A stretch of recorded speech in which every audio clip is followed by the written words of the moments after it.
알아두시고, 마지막입니다. 자, 방어작용.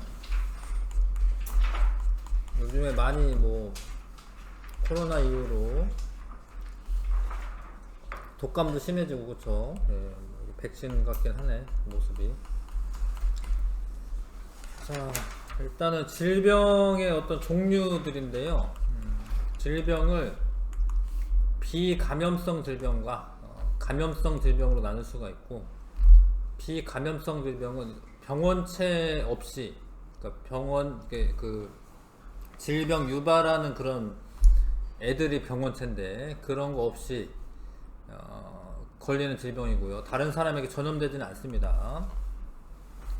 당뇨병, 고혈압, 심장병, 뇌졸중 이런 거는 비감염성 질병이죠. 감염성 질병은 세균, 바이러스, 원생동물, 곰팡이 등 병원체에 감염돼서 생기는 질병이다. 옮길 수 있다. 다른 사람에게. 결핵, 파상풍, 감기, 독감, 말라리아, 무좀, 후천성 면역결핍증 이런 것들은 감염성 질병입니다. 병원체의 종류는 일단 세균이 있습니다. 세균은 박테리아라고도 해요. 박테리아. 세균은 세포입니다. 세포. 세균은 세포야. 단세포, 원핵생물. 원핵생물이라는 말은 핵이 없다라는 거. 핵이 없어. 그렇다라고 DNA가 없는 건 아니고 핵막이 없어. 핵막이 없어서 핵이 없고요. 이런 세균입니다. 세균. 그리고 세포벽이 또 있어요. 세포벽. 세포벽은 식물에게만 있는 건 아니고 세균도 세포벽이 있습니다. 그리고 이제 세포 소기관들을 가지고 있어. 효소가 있기 때문에 스스로 물질 대사를 해요. 얘는. 그래서 이게 핵막이 없다. 핵막이 없는데 그런 애들을 원핵생물이라고 해요. DNA 외에 플라스미드라고 하는 고리 모양의 부수적인 DNA를 가진다. 요것도 DNA고 요것도 DNA이긴 해. 둘 다. 그리고 자기 스스로 세포 판다.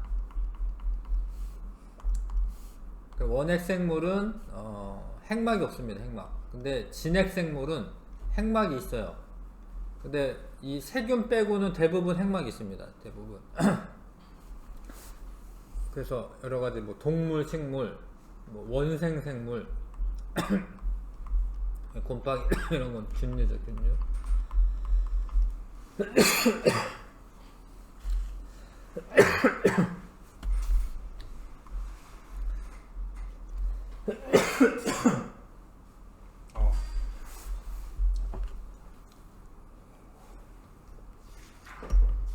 이게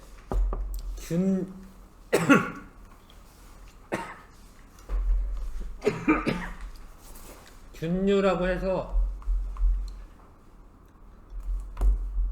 이렇게 세균을 뜻하지는 않아요.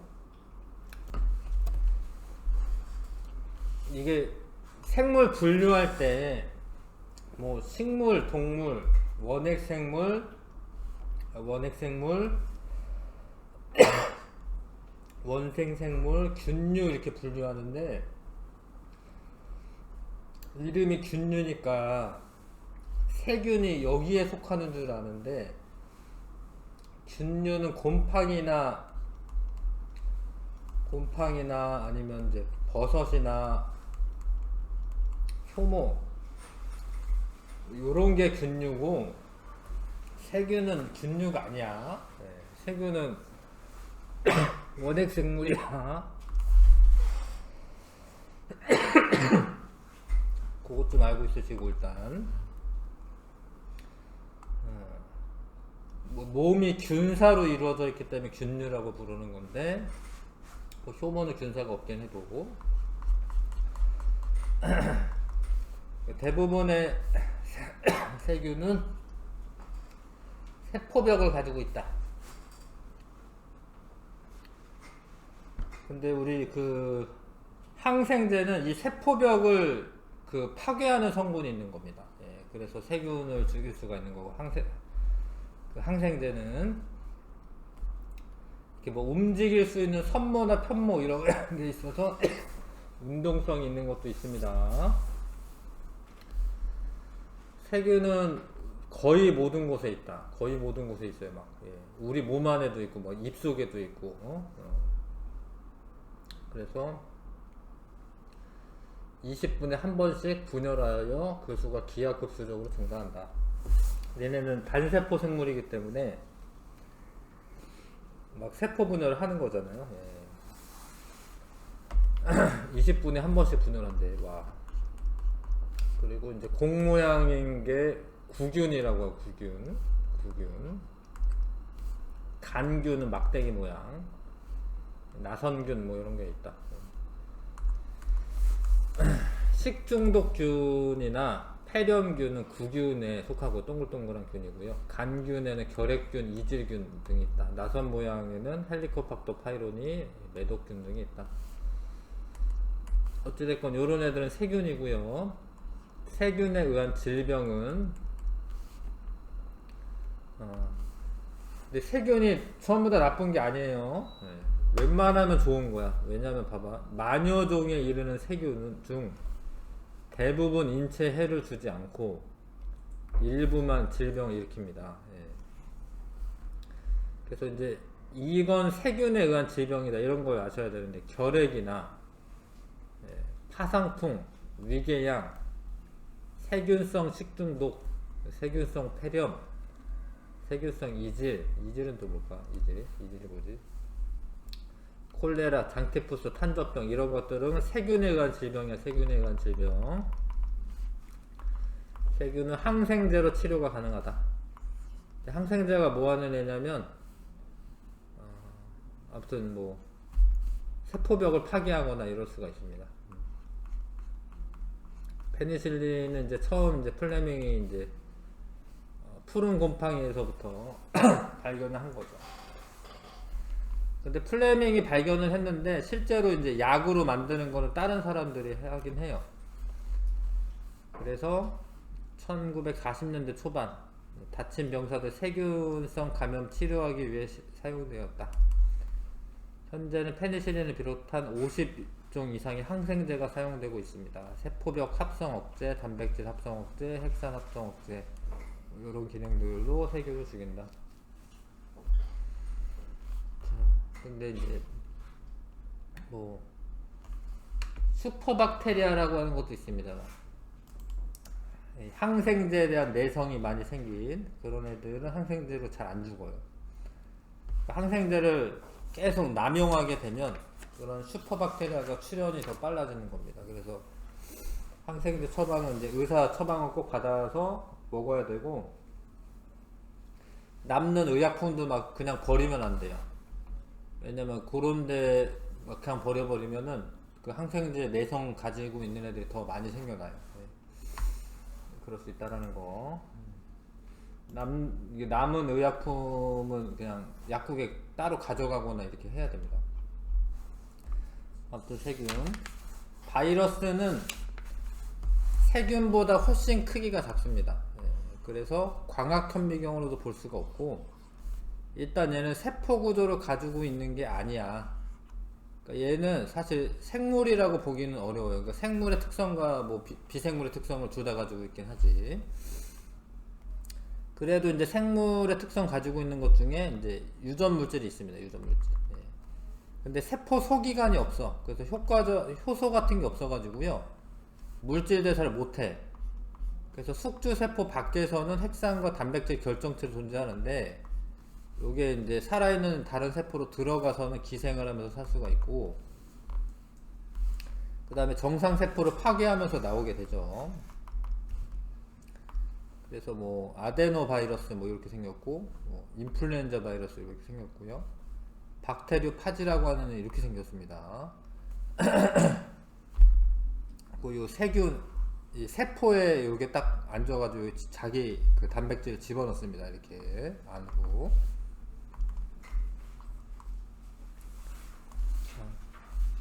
감기는 코로나 바이러스를 포함한 200여 종의 바이러스가 원인이 되는 거고, 독감은 인플루엔자 바이러스에 의한 질병이다. 그래서 이 감기, 독감은 바이러스 종류가 다른 거죠. 증상은 비슷해도 독감이 좀 더 심하긴 하지. 독감은 백신 접종으로 70에서 80, 90% 예방이 가능하다. 다 되는 건 아니고 아무튼. 그래서 이제 올해 유행할 그런 것들을 예상을 합니다. 그래서 그거를 예방할 수 있는 백신을 이제 접종하는 거죠. 자, 근데 바이러스는 세균은 아니고요. 예, 세균 바이러스도 있긴 하네. 아무튼 세균은 아니고, 저건 또 다른 의미겠지. 자, 그래서 이제 훨씬 더 작은, 세균보다 훨씬 더 작은 거고요. 예, 세균 필터 이런 데 걸리지도 않고요. 얘네들은 항바이러스제라고 하는 걸로 치료를 해야 되고, 예방하는 방법도 있긴 하죠. 백신 같은 걸 맞는 방법도 있습니다. 근데 RNA가 핵산이 RNA로 있는 애도 있고요, DNA로 있는 애도 있어요. 근데 RNA로 있는 애들이 훨씬 더 변이가 더 심합니다. 예, 변이가 심하게 나타나서 계속 이제 뭐 변화가 되죠. 예, 변종이 자꾸 생깁니다. 아니, 숙주의 종류에 따라서 식물 바이러스, 뭐 동물 바이러스, 세균 바이러스 이렇게 나눠지는 거고. 자, 자기 스스로 세포 소기관 같은 걸 만들 수가 없기 때문에, 그런 뭐 이렇게 효소가 없기 때문에 증식을 하려면 숙주 세포 안으로 들어가서 숙주 세포에 있는 효소를 이용해 가지고 자기의 필요한 것들을 만들고, 그 다음에 나중에 정상세포를 파괴하면서 나옵니다. 그 바이러스에 의한 질병은 감기, 독감, 천연두, 후천성 면역 결핍증, 에이즈, 중증 급성 호흡기 증후군, 사스, 이런 것도 유행했었습니다. 갑자기 나타나서 중동 호흡기 증후군, 메르스, 여기에 이제 뭐 코로나 뭐 이런 거 들어가야겠죠. 예.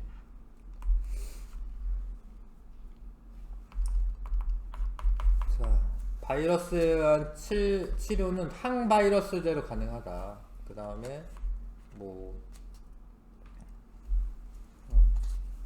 백신 같은 거는 치료제라기보다는 이제 예방하는 거죠. 미리 그 바이러스에 대한 정보를 주입을 해가지고요, 항체 같은 걸 미리 만들어 놓는 겁니다. 계속 이런 일들이 계속 있어요. 뭐 니네도 기억할지 모르겠지만 이제 뭐 신종플루라고 해서 뭐 대부분 학생들이 대부분 걸렸었던 질병이죠. 대부분 2009년이네. 엄청 많이 걸렸어요. 초등학생들 다 걸려. 근데 이거는 약해. 이거를 걸렸다라고 죽지는 않아요. 근데 이런 거라던가 메르스라던가 사스라던가 이런 거는 걸리면은 많이 죽어요. 많이 죽어. 치사율이 높아. 근데 이거는 치사율이 높진 않아. 전염성이 강해. 이런 게 합쳐지면은 이제 치사율도 높고 전염성도 강한 애가 생기면 큰일 나는 거예요. 진짜로. 뭐 그런 게 일단 코로나 같은 게 그런 비슷했는데, 치사율이 그렇게 높지는 않았지. 그래도 잘 쉬고 이러면 괜찮긴 했지. 근데 저런 게 또 이제 또 나올 겁니다. 좀 있으면. 아무튼 여기까지 지금 바이러스에 의한 질병. 진핵 생물체는 원생 동물은 핵은 있는데 단세포 생물인 애들, 핵은 있는데 균류 아니고 동물 아니고 식물 아닌 애들, 이런 애들이 원생 생물이고요. 원생 생물 중에 단세포 생물인 애가 병원체가 될 수가 있는데, 모기 안에 말라리아 원충이라고 하는 원생 생물이 사는 거예요. 이 안에. 그러다 이게 들어오는 거예요. 모기가 이렇게 바늘을 탁 꽂으면 거기 들어오는 겁니다. 그래서 그 말라리아 원충이 우리한테 들어와가지고 그게 이제 막 수가 늘어나면서 적혈구를 파괴하는 거죠. 그런 게 이제 말라리아고, 말라리아에 걸리면 이제 그 온도가 올라가고요, 오한 두통, 뭐 빈혈 증상이 나타난다. 그다음 수면병은 파리한테 옮겨 다닙니다. 파리한테. 근데 파리가 그 흡혈하는 파리가 또 있어요. 그냥 이제 앉았다가 가는 애들은 별일 없는데 이렇게 이런 모기처럼 이제 꽂아가지고 뭔가 이제 뭐 피를 빨아먹고 이런 애들은 이제 질병을 일으키는 그런 그걸 옮겨 다니는 애들인 거죠. 이 말라리아 모기라던가 파리라던가. 수면병은 이게 이렇게 말이 좋아서 수면병이지 뇌세포 같은 걸 파괴하기 때문에 자는 거긴 한데 혼수 상태에 빠지는 겁니다. 이게 위험하죠. 이것도 수면병도. 그 다음에 곰팡이도 원생 생물입니다. 원생 생물. 곰팡이도 원생 생물인데 아니 미안. 원생 생물이 아니라 균류구나. 균류. 얘는 균류죠. 균류. 근데 그거에 의한 질병이고 그런 것 중에 이제 무좀이 있습니다.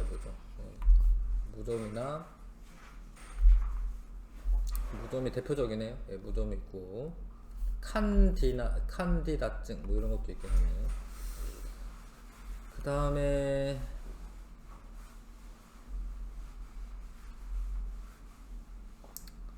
진핵생물은 효과가 없어서 치료하는 게 쉽지는 않네. 진핵생물에 의한 거는 치료하는 게 쉽지 않다.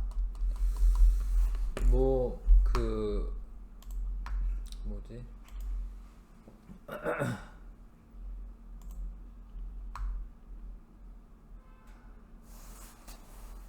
뉴스에 나오고 그런 것 중에 뭐 있더라? 뇌 먹는 아메바 이런 것도 진핵생물인데 근데 이런 게 걸리면 어떻게 이렇게 손쓸 방법이 별로 없는 거예요.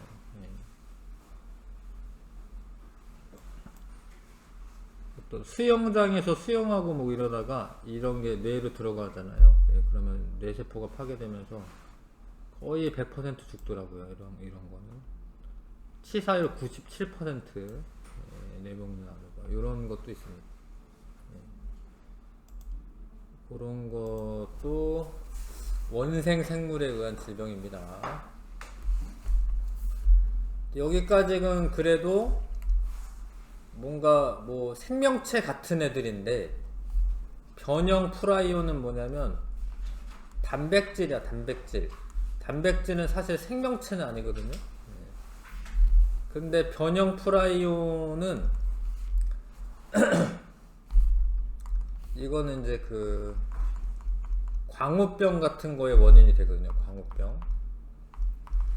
원래 정상적인 단백질이 희한한 일이지. 변형 프라이온이 들어오잖아. 그러면 얘랑 어떻게 교감을 하다가 변형 프라이온으로 바뀌어요. 단백질이. 이건 또 세균도 아닙니다. 바이러스도 아니고. 그럼 변형 프라이온들이 많아지잖아. 그러면은 뭐 뇌세포에 구멍이 막 뚫려. 뇌가 막 구멍이 뚫려요. 그래서 광우병 같은 거 걸립니다. 광우병. 그래서 요거 때문에 한참 예전에 뭐 이렇게 소를 이제 수입을 하는데 광우병이 발병한 지역에서 소 수입은 뭐 금지하고 뭐 이런 일들이 많이 있었어요. 광우병 때문에. 저런 일도 있다. 근데 이거는 안 좋은 게 뭐냐면 다른 세균이나 이런 애들은 이렇게 삶아 먹거나 이러면은 파괴가 되니까 별 일이 없는데 이거는 뭐 이렇게 고열로 가열한다라고 해서 얘가 없어지는 게 아니에요. 근데 우리나라가 사골국물 뭐 이런 거 많이 먹거든요. 근데 그런데 많이 들어가 있기 때문에 뭐 우리나라 축산물을 이용하는 게 좋은 거죠, 사실. 뭐 특히 뭐 미국이나 이런 데 축산물보다는 우리나라 소, 돼지 먹는 게 낫습니다. 예. 그래서 이것도 좀 무서운 병이죠. 예. 뇌가 스펀지처럼 구멍이 뚫리는 증상이 나타납니다. 그래서 감염 경로 이런 거 차단해야 되고, 음식물 뭐 이런 거 익혀 먹어야 되고, 뭐 모기 파리도 조심해야 되고요. 마스크 착용하고 손 씻고 끓여 먹고, 적절한 운동 휴식. 근데 희한하게도 이렇게 걸려도 이겨내긴 하잖아요. 희한하게 몸이 이겨낼 수가 있어. 몸 튼튼한 게 중요합니다, 진짜로. 걸려도 이겨내요, 막. 이겨내는 건 이제 뒤쪽에서 배우는데, 넘어갈게요. 이거는 개념 기본만 같이 할게요. 항생제로 치료할 수 있는 거는 세균 같은 거 항생제 치료할 수가 있습니다. 콜레라나 장티푸스 이거 세균에 의한 질병이고, 병원체 감염, 홍역 소아마비는 이제 이거 바이러스인데, 아무튼 나다가 병원체에 의한 질병. 사람에게 전염되지 않는 거, 이거는 전염되는 건 아니죠. 감염 경로를 차단함으로써 질병 예방할 수 있다. 나 둘 다 되고요. 예, 핵산과 단백질 껍질로 구성된 병원체는 바이러스입니다. 바이러스 나.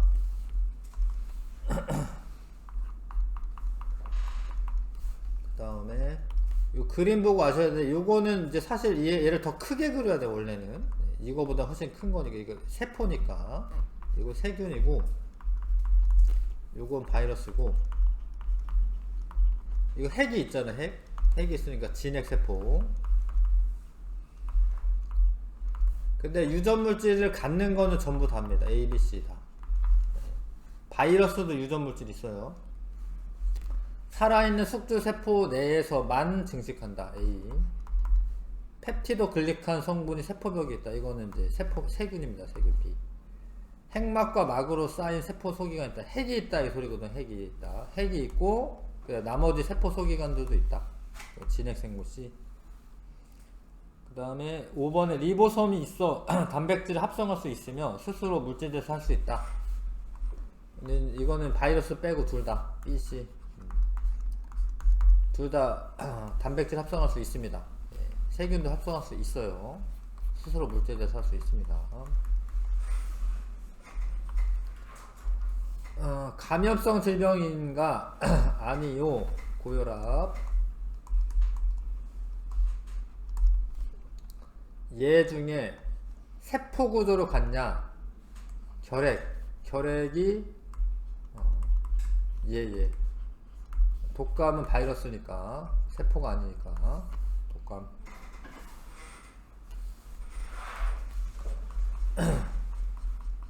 자, 좀 어렵지만 아무튼 요게 이제 폐렴 구균이고요. 구균. 요거는 이제 코로나 같은데, 코로나균. 하여튼 바이러스 같아. 바이러스. 메르스 바이러스. 이거 바이러스입니다. 이거는. 가에는 핵막이 없는 단세포 생물이 맞고요. 나는 다른 생명체에 기생하여 증식한다. 맞는 이야기입니다. 가와 나 모두 다른 사람에게 옮겨감으로써 질병을 일으킬 수 있다. 맞네. 자, 곰팡이를 비롯한 미생물에 의해 생산된다. 세균의 증식을 억제하여 감염성 질병을 치료할 수 있다. 항생제 같은데, 항생제. 이거 페니실린 푸른 곰팡이에서 만든 거잖아, 그쵸? 네, 항생제. 공통점, 세균에 의해 발생한다. 맞죠? 네. 모기와 같은 매개곤충으로 전염되는 거 아닙니다. 네, 요거는 이제 뭐 말라리아. 환경이나 생활 방식의 영향으로 발생하므로 아니죠. 전염되죠. 틀렸고. 자, 세균보다 크게 작다. 뭐 이러고 바이러스네요, 바이러스. 바이러스에 의한 질병. 이거는 외울 수밖에 없습니다. 풍진. 무좀은 저기고요. 뭐니? 곰팡이고요. 에볼라 바이러스 있습니다. 수면병 이거는 이제 원생 생물 대상포진 바이러스 있습니다. 예, 리을 비읍 8번에 맞는 이야기이고 항생제 원액 세포로 이루어진 병원체에는 효과가 없다. 아니지. 원액 세포로 이루어진 애가 효과가 있는 거지. 항생제를 남용하면 항생제 내성을 가진 병원체가 증가할 수 있다. 맞죠? 바이러스는 돌연변이가 잘 일어나므로 바이러스성 질병을 효과적으로 치료하는 항바이러스제 개발하기 어렵다. 맞는 이야기입니다.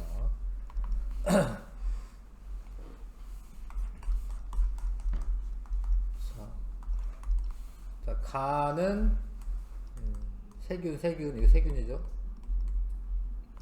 항생제에 왜 항생제 아닌가?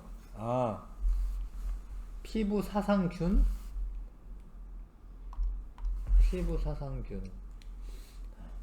세균 아닌가요?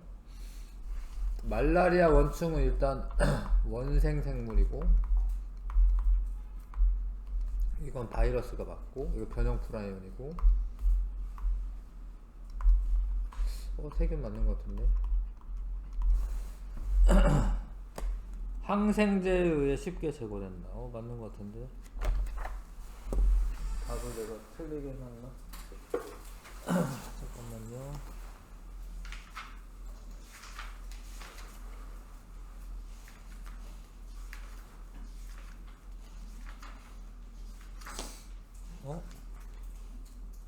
아니네.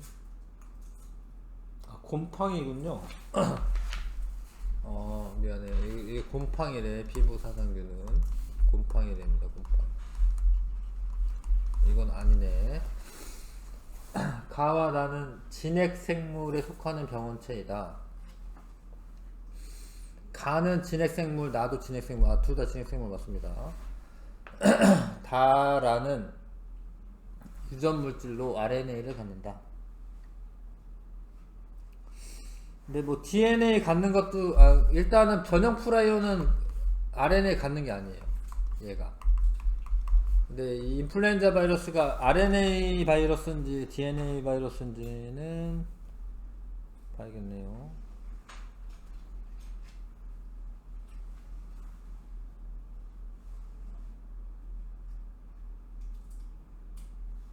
RNA 바이러스가 맞네. 인플루엔자 바이러스는 RNA 바이러스가 맞는데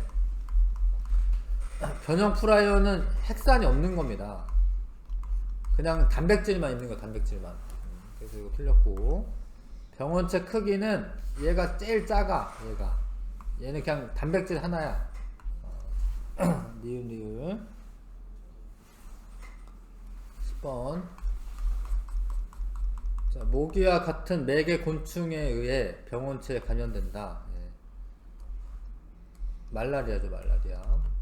병원체에 오염된 물을 마실 경우 소화기관에 통해 감염된다. 콜레라. 이거 독감이죠, 디귿. 자,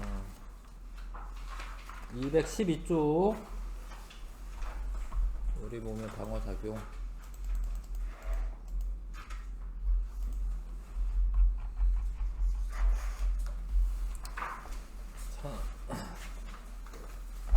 이렇게 병들이 많은데 그래도 잘 살아갑니다. 우리 밥 먹을 때마다 세균 먹어요. 사실 먹는데도 안 죽고 자꾸 살고 있어요. 우리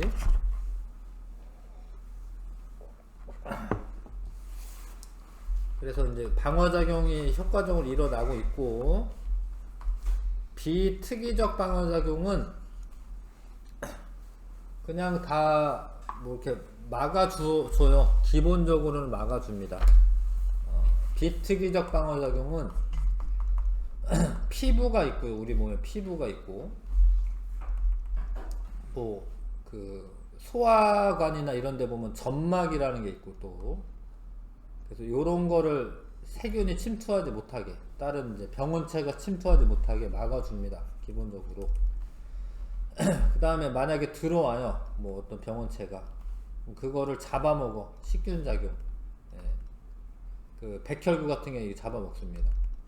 그 다음에 그런 일이 일어나면 염증 반응이 일어나서 온도가 높아지거든요. 온도가 높아지면서 바이러스나 뭐 어떤 병원체의 작용을 억제시켜 주거든요.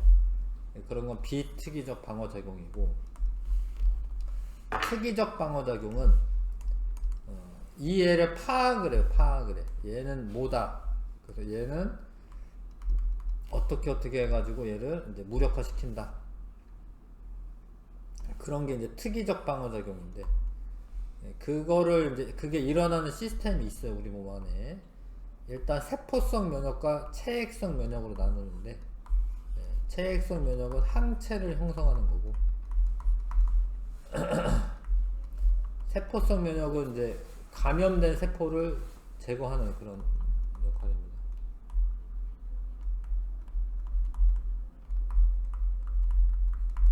뭐 이런 일이 벌어지죠.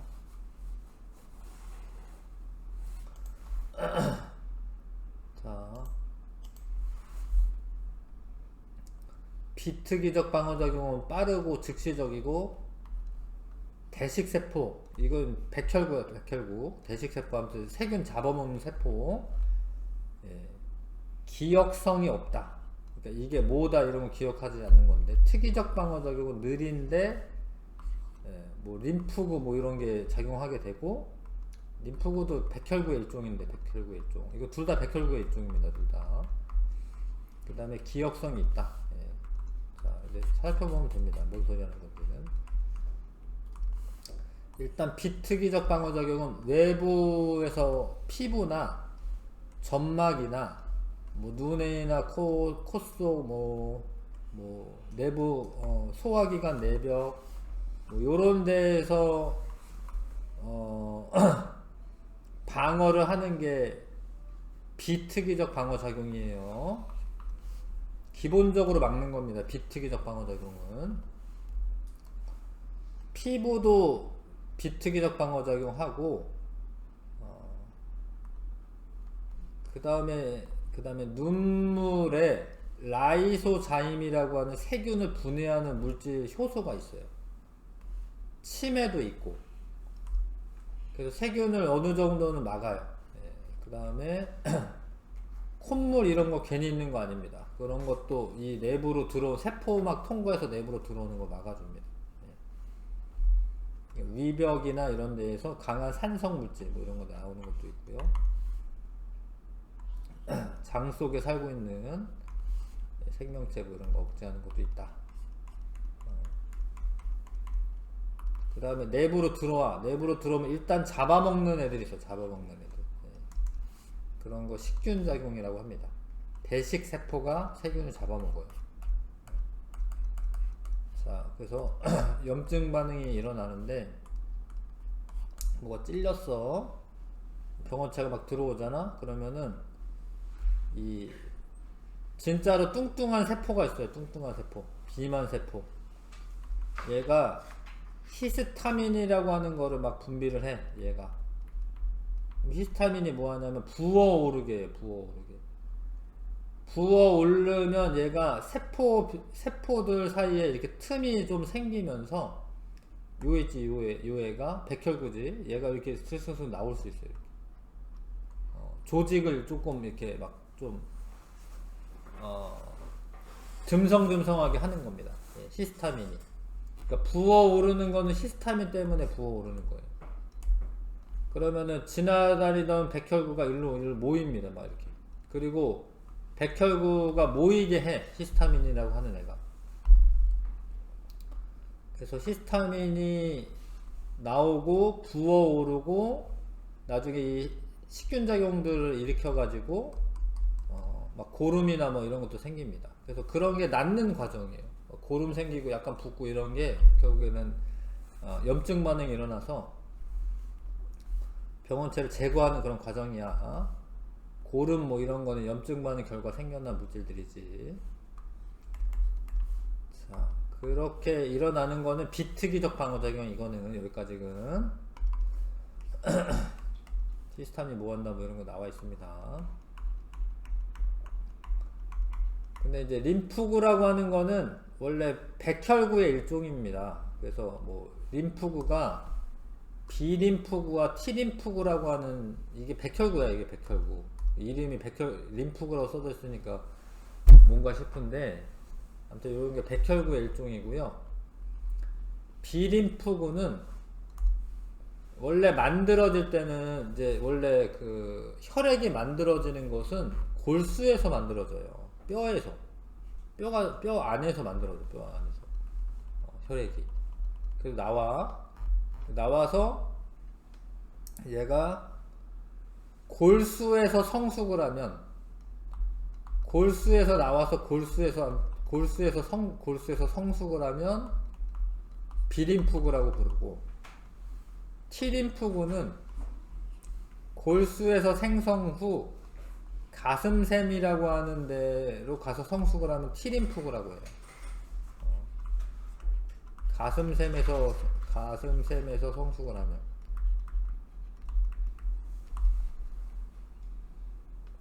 근데 그게 하는 일들이 있어요.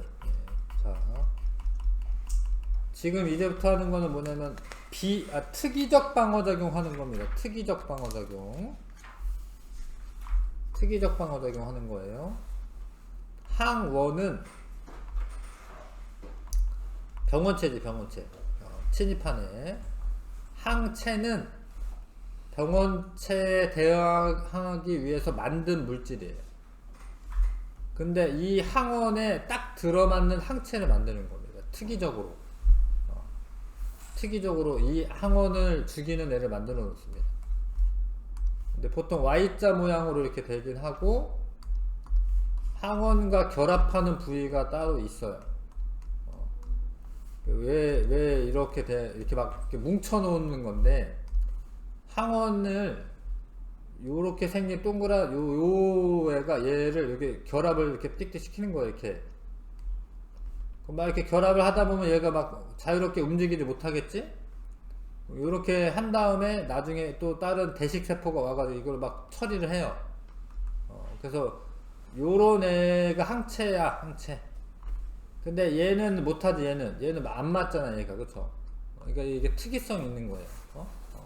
요런 동그란 애들만 이제 어떻게 막 뭉쳐 놓는 겁니다. 그래서 항원항체는 특이성이 있다라는 거.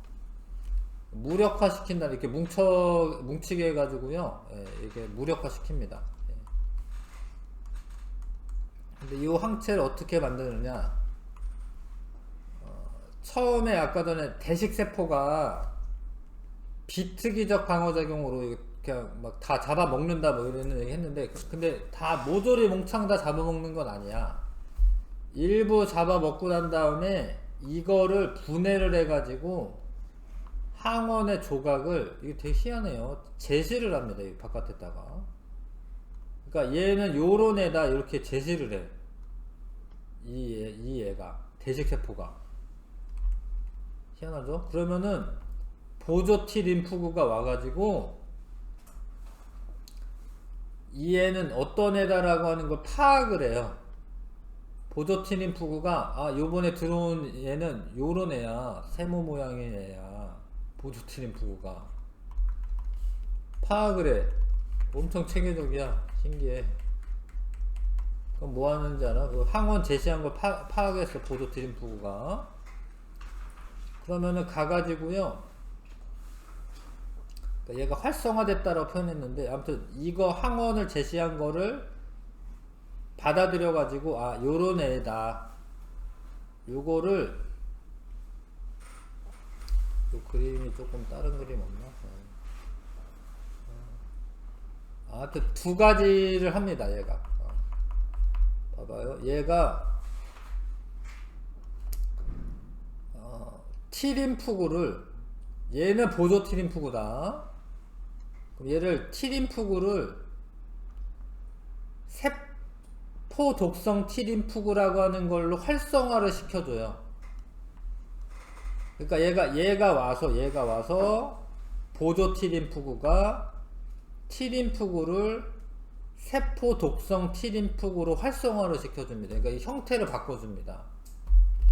그럼 이 세포 독성 T림프구가 뭐 하냐면 얘는 이렇게 가가지고요, 이 병원체에 감염된 세포도 있어요. 감염된 세포. 걔를 파괴를 해. 그러니까 얘가 감염된 애는 가만 냅두잖아. 그러면은 이 얘를 복제해 가지고요, 이 병원체를 복제해 가지고 막 다 내보내고. 또 그래서 세포 독성 T림프구는 뭐 하는 거냐면 감염된 세포를 파괴하는 거예요. 감염된 세포.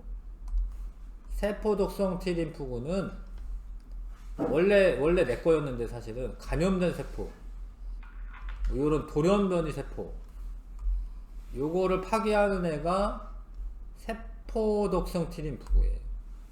그리고 얘가 하는 일을 세포성 면역이라고 합니다. 세포성 면역. 이해가? 네, 복잡하죠. 하여튼 다시 읽어보시면 보조 T림프구가 세포 독성 T림프구를 활성화시킨다. 그럼 세포 독성 T림프구가 뭐 하냐면 감염된 세포를 파괴한다. 알겠어요? 네. 그거 세포성 면역이라고 하고, 하나 더 합니다. 자, 보조 T림프구가, 잘 봐요. 보조 T림프구가 B림프구를 활성화시킵니다. B림프구를. B림프구는 활성화되면 두 가지로 나누는데 형질세포와 기억세포로 나눠요. 형질세포가 항체를 만드는 일을 합니다. 항체. 그러니까 이 내가 파악한 애와 잘 결합할 수 있는 항체를 만들어요. 그리고 난 다음에 뭐 하냐면 기억세포를 남겨요. 이게 중요한데, 이거를 항체를 만들어서 얘네들을 이렇게 어떻게 다 제거했다 쳐. 근데 기억세포를 남깁니다. 기억세포가 남아져 있잖아요. 그러면은 나중에 또 요런 애가 또 들어와. 그러면 이 기억세포가 바로 다시 형제세포로 다시 분화가 될 수가 있어요.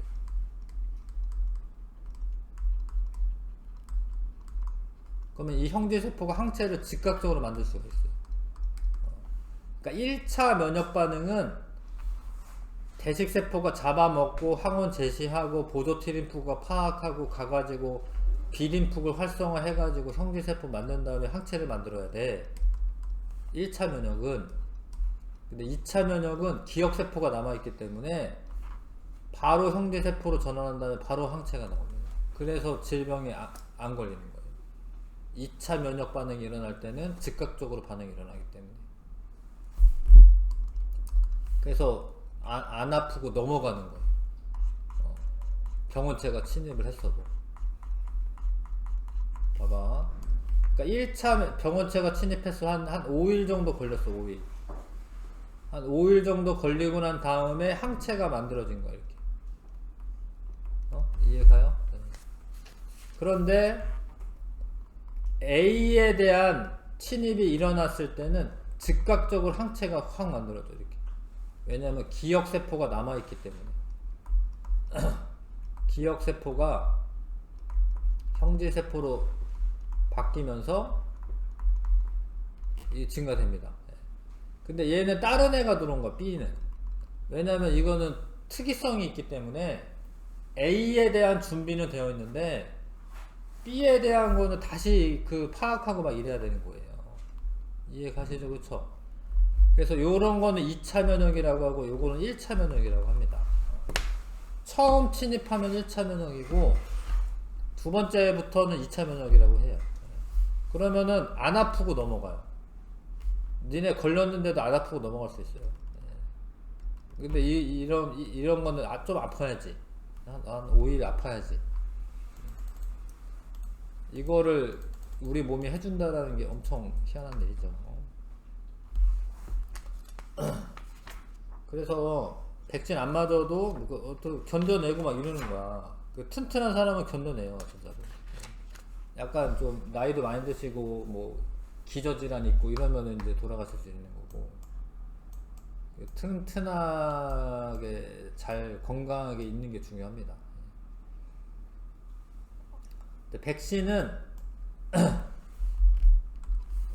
이 그 비슷한 애를 접종하는 거, 비슷한 애. 그러니까 이 코로나랑 비슷한 애를 우리가 접종하는 거예요.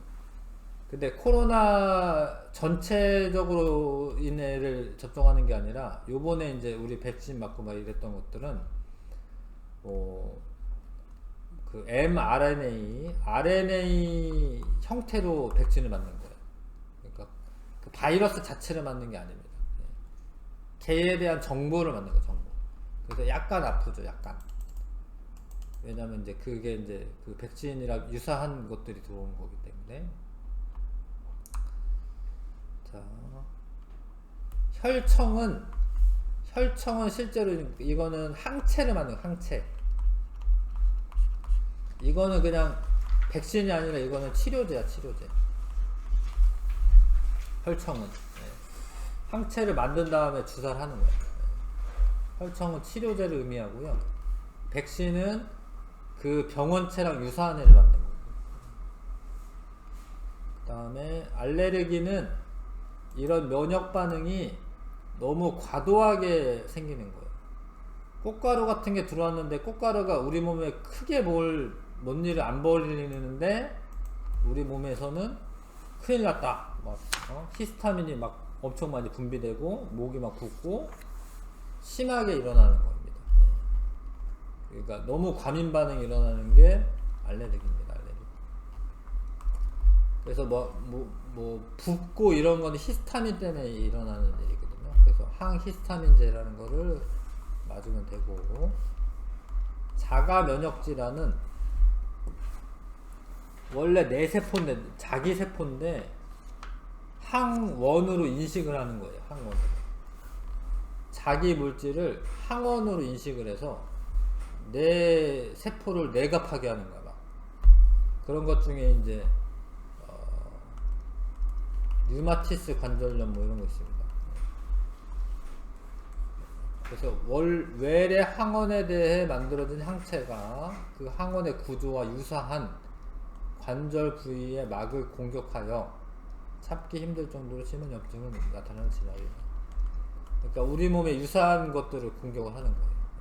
그게 자가 면역 질환입니다. 면역 결핍. 면역 결핍은 이제 후천성 면역 결핍증, 에이즈라고 하죠. 에이즈가 처음 나왔을 때는 엄청 다 죽는 줄 알았어요. 에이즈 걸리면. 요즘은 에이즈 걸려도 막 10년, 20년 살아요. 요즘은 이제 그런 거를 다 조금씩 완화할 수 있는 그런 약들이 많기 때문에, 물론 비싼데 뭐 하여튼 에이즈 걸려도 살긴 살더라고요. 근데 에이즈는 왜 면역이 결핍하게 되냐면, 아까 그 보조티림프구라고 하는 애가 있었어요. 요게 보조자가 붙으니까 별거 아닌 걸로 생각하지만, 보조티림프구가 있어야지 그 특이성 면역 반응이 시작이 되는 거예요. 물론 대식세포도 있어야 되긴 하겠지만, 얘를 죽여요. 이 HIV 바이러스가 보조티림프구를 죽입니다. 그러면은 얘 때문에 면역 반응이 시작이 안 되는 거죠. 얘가 적어가지고. HIV 바이러스는 보조티림프구를 증식을 막는 그런 바이러스가 됩니다. 그래서 이제 이런 거예요. 처음에 HIV 바이러스 감염이 돼. 그때는 어느 정도 얘를 HIV 바이러스를 억제했는데, 나중에 시간이 지날수록 얘는 많아지고, 그 보조티림프가 어떻게 돼? 이렇게 감소해. 그러면은 간단한 질병도 못 이겨낼 수 있어요. 면역력이 떨어져가지고. 그래도 한 10년은 뭐 살 수 있구나. 어쨌건 10년 긴 건 아니어도. 이렇게 됩니다. 자, 와, 지구과학 할 시간이 있나? 어떡하지? 자, 아무튼 ABO식 혈액형도 항원 항체 반응이에요. 항원 항체 반응. 우리 혈액에 혈액에 A형인 사람의 적혈구에는 항원이 있어요. 항원, 응집원, 이게 항원이 항원. 그리고 A형인 사람은 항체로, 이게 항체야, 항체. 응집소가 이제 항체야, 이게 항체. 베타 응집소가 있습니다. 베타 응집소. 베타 응집소는 뭐 하는 애냐면, B형인의 요 응집원이랑 결합을 해가지고요. 만약에 이런 거야. 자, A형인 사람한테 B형인 사람이 혈액을 넣어요. 그럼 요 애들이 이 애를 응집을 시키는 거예요. B를. 그래서 혈액이 굳어. 굳으면 안 돼. 왜냐면 굳으면 혈액 순환이 안 되잖아. 그래서 A형인 사람한테 B형 혈액을 넣으면 큰일 나는 거예요. 죽어요, 죽어. 옛날에는 잘 몰랐을 때는 그냥 피가 모자라니까 그냥 집어 넣는다고. 근데 B형인 사람을 수혈하면 죽는 거지. 혈액 순환 안 되니까.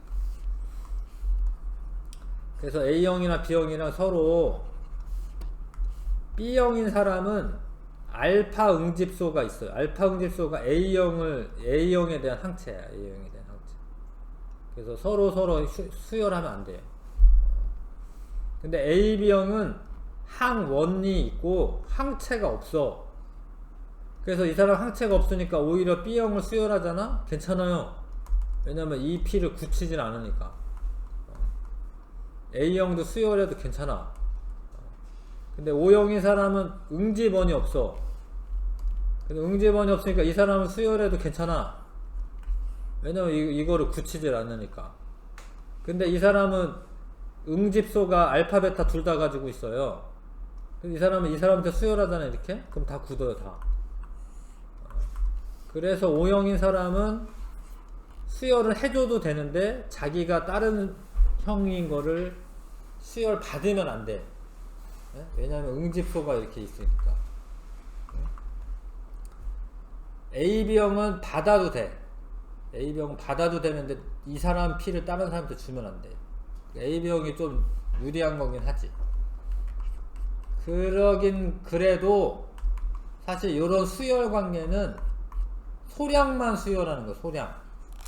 넘겨보시면 소량만 수혈하는 거야. 원래는 다량 수혈하려면 그냥 같은 혈액형끼리 수혈해야 되는 거예요. 근데 왜 그러냐면 소량은 있잖아. 그러니까 이 사람 피를 여기다 이렇게 주입을 해도 이 백혈구는 응집을 안 해도 있잖아요. 여기 있는 항체들 있지. 여기 있는 항체. 얘네가 얘를 굳힐 수가 있어요. 그러니까 근데 적혈구가 훨씬 더 많기 때문에 소량은 괜찮아도 얘를 많이 넣어가지고 이거를 많이 집어넣잖아. 그럼 얘가 굳을 수가 있어. 얘가. 그래서 대량 수혈은 뭐 어찌됐건 안 되는 겁니다. 소량 수혈은 O형은 다 가능하다. AB형은 받는 거는 가능한데 주는 건 안 된다. 이해하실까요? RH식 혈액형은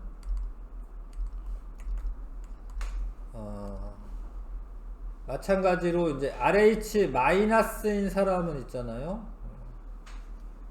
원래는 항원항체 반응을 안 했다가, 그러니까 이거는 사실 두 번이 일어나야 되는데, RH+형인 사람은 응집원이 있어. 근데 응집소가 없어. 여기서는 응집소가 없는 게 좋은 거예요. 수혈할 때는 응집소가 없어야지 굳히질 않으니까. 근데 RH-인 사람은 응집원이 없고, 희한한 게 뭐냐면 응집소가 원래는 없었는데 이 사람한테 이 사람 피를 넣어요.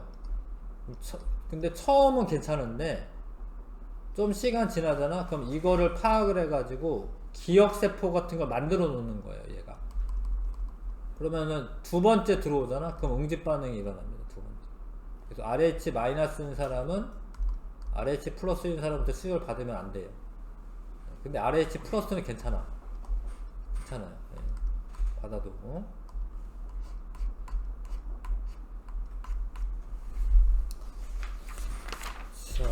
이거 끝인가? 제발. 이거 끝같긴 하다. 226쪽. 할 얘기 많이 있긴 하지만 이건 이제 여기 이제 골자만 쓰면 했고. 자 봅시다. 병원체에 감염된 즉시 일어난다. 가는 특이적이 아니라 이게 비특이적이야. 비특이적. 맞아요. 이거는 다 그냥 다 하는 거야. 다. 근데 전부 다 되는 건 아니지만 어찌됐건 이제 이런 작용이 일어나는 거죠. 세포성 면역과 체액성 면역으로 구분된다. 이거 맞아요. 이거 나. 왜냐면 여기서 세포성 면역이 뭐냐면 이 감염된 세포 죽이는 얘가 세포성 면역. 세포성 면역. 요 항체를 체액에다 뿌리는 거야. 체액에다가.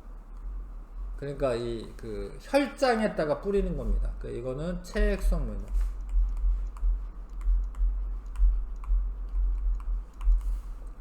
병원체의 공통적인 특징을 인식하여 일어난다. 이거는 비특이적 방어작용. 한 번 침입한 병원체에 기억하는 능력이 있다. 특이적 방어작용. 자, 가시에 찔렸습니다. 히스타민은 세균의 세포벽을 분해한다. 그건 아니고 그런 거는 뭐 라이소자임이라고 하는 효소가 있어요. 가 과정에서 모세혈관 확장된다. 맞아. 이게 지금 그림도 잘 보시면 약간 확장됐어요. 이게 이렇게. 그래서 이제 그 백혈구들이 일로 몰려듭니다. 백혈구는 특정 병원체를 선별할 식균작용한다가 아니에요. 왜냐면 요거는 지금 비특이적 방어작용이 일어나고 있는 겁니다.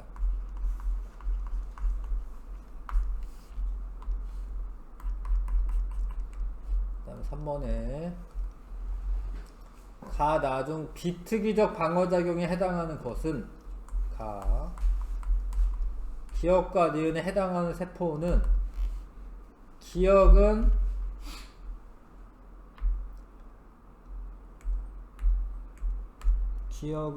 보조티림프구예요. 보조티림프구.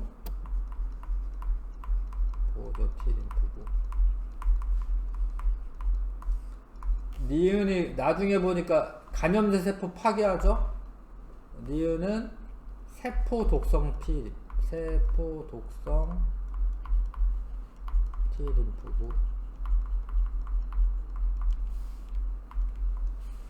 그 다음에 기억과 니은 중 골수에서 생성돼 가슴샘에서 성숙하는 건 T림프구입니다. T림프구. 그러면은 이제 니은이죠. 기억 니은 둘 다네. 왜냐면 둘 다 T림프구구나. 기억 니은 둘 다 T림프구입니다.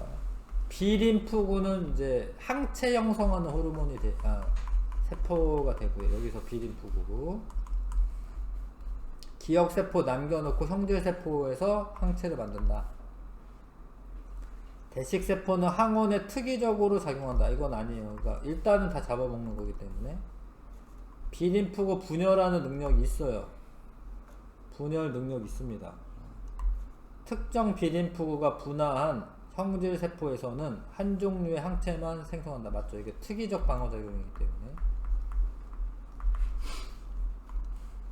니은들은 항체는 자신을 만들게 한 항원하고만 결합하는 특성이 있는데 이거를 항원항체 반응의 특이성, 특이성이라고 쓸게. 특이성이라고 한다. 자, 1차 면역, 2차 면역. X가 1차 침입했을 때 항원 X에 대한 기억세포가 형성되는 거 맞아요. 항원이 1차 침입했을 때보다 2차 침입했을 때 항체가 생성되기까지 걸린 시간 짧다. 맞습니다. 항체 X와 Y는 서로 다른 종류의 형질세포에서 형성된다. 맞습니다. 특이적 방어작용이기 때문에. 맞죠? 자, 혈액 샘플을 채취하여 B형 간염에 대한 항원과 항체 검출반응을 한 것이다. B형 간염 백신 접종이 필요한 사람은 있는 대로 쓰시오. B형 간염에 대한 이 사람이 항체가 없잖아, 그쵸? 이 사람. B형 간염에 대한 면역 능력이 있는 사람에 대해 쓰시오. 가나. 요거는 가는 B형 간염에 대한 면역 능력이 있는 사람. 현재 상태를 말하는 것 같긴 한데. 잠깐만요.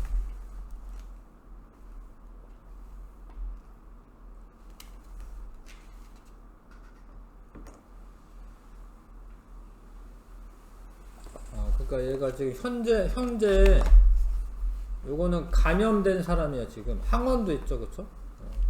이거는 감염된 사람이에요. 그 사람을 면역 능력이 있다라고 할 수 있나? 하여튼 지금 책은 답은 나만 돼 있네요. 그러니까 이거는 이 사람은 이제 항원도 들어가 있기 때문에 감염이 된 사람인데 이거 이후에는 면역 능력이 있다라고 표현할 수 있겠지. 나만 할게요, 나만. 이 사람은 감염된 사람이고요. 8번에 ABO식 혈액형인데 요 기억은 응집원이 없어요. 응집원이. 그러니까 이거는 이제 O형의 적혈구입니다. 적혈구.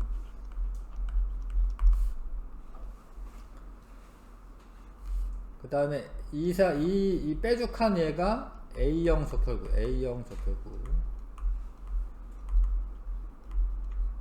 근데 여기 결합한 애 있지. 얘는 알파 응집소. 요거는 결합 안 하고 있는 건데 얘는 베타 응집소.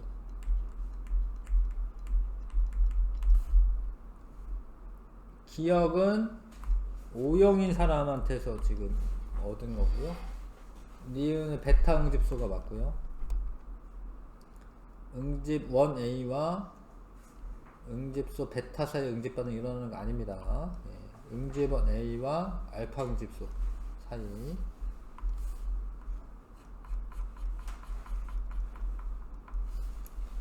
그래서 이게 이 혈청 A 혈청에는 항 A 혈청에는 이게 알파 응집소가 있는 거고요.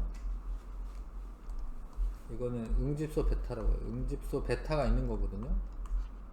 응집 반응이 일어난 거는 A, B형이라는 거야. A, B형. 요거는 A형이라는 거야. A형. 누나 A형이에요. 요거는 B형이고 B형. 그러면은 엄마는 O형일 수도 있어요. O형. 아니면 AB형도 되나? AB형도 뭐 될 수는 있는데. 근데 요 말이 있네요. 혈액형이 모두 다르대죠.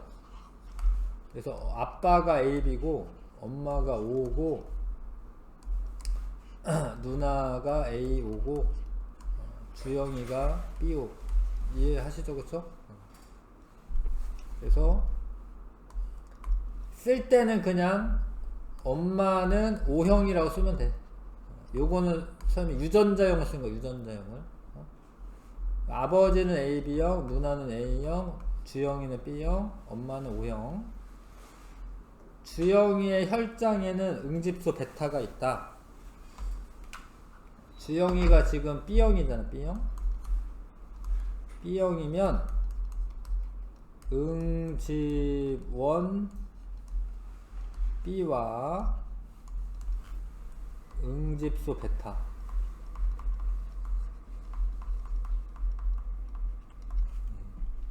아무튼 틀렸어요.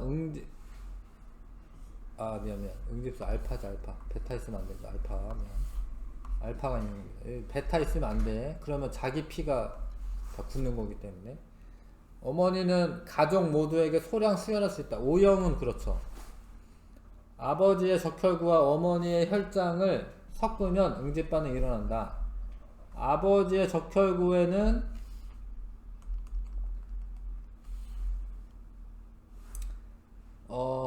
일어납니다.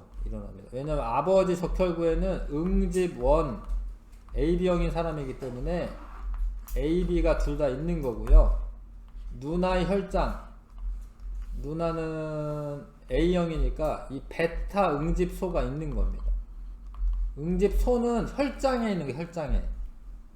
그럼 베타랑 B가 있으니까 응집 반응이 일어납니다. 알고 같아요? 자, 좀 빠르게 하긴 했습니다. 아무튼 아까 얘기한 것처럼 요게 좀 나중에 도움이 되는 책입니다, 진짜로. 아세요? 네.